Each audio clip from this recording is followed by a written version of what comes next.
the 73rd edition of the Ashes in 2023. It's actually the 37th time that England has hosted the Ashes, and the first two matches were won by Australia, both pretty narrow margins, and this is mostly thanks to stellar bowling from the Australian quicks.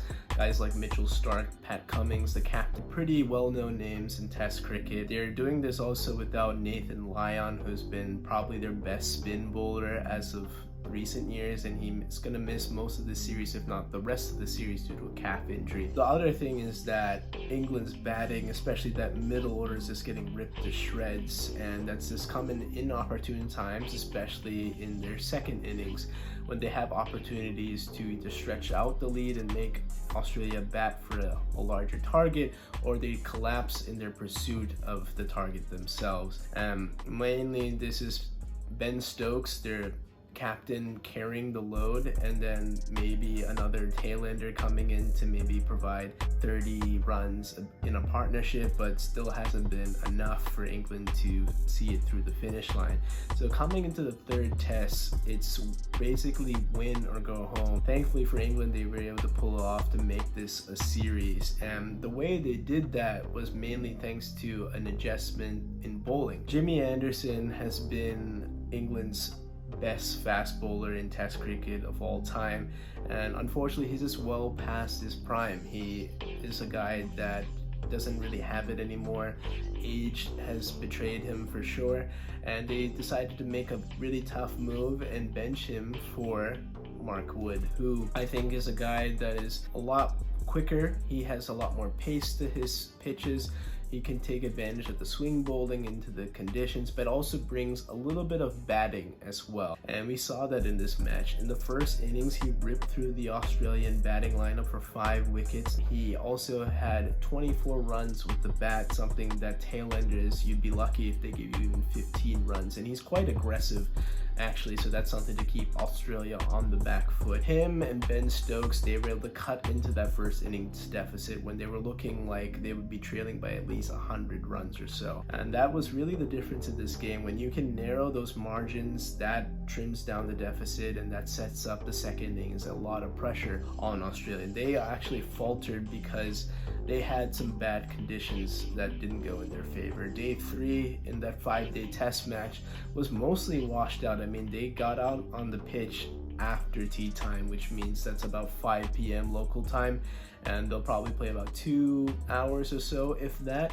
And with the rain playing a factor, that means the outfield is wet, it's slow, so that means you have to hit the ball harder to get boundaries. And when you have to do that, that means you're playing riskier shots. And Australia headed into that day with 6 wickets in hand, and they had 3 days to play out. And honestly, at that point, when you have a 2-0 series lead, I'm thinking you want to just bat out as much as possible, kill as many overs as you can, get a draw at least, or at least kill as much time that you've already been allowed from day 3.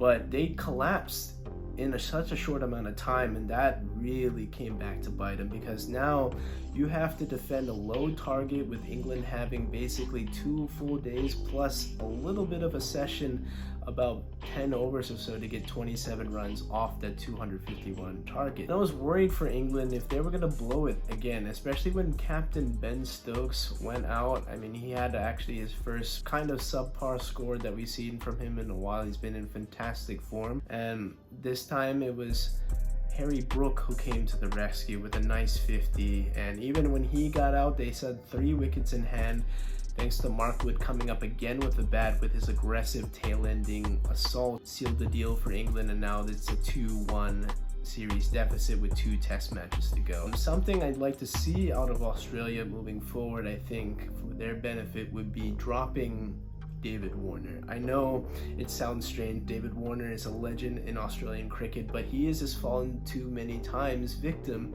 to Stuart Broad. The combination of Stuart Broad to David Warner has resulted in 17 David Warner wickets. That's actually 3rd all time in Ashes history within a combination. And Stuart Broad is literally David Warner's father.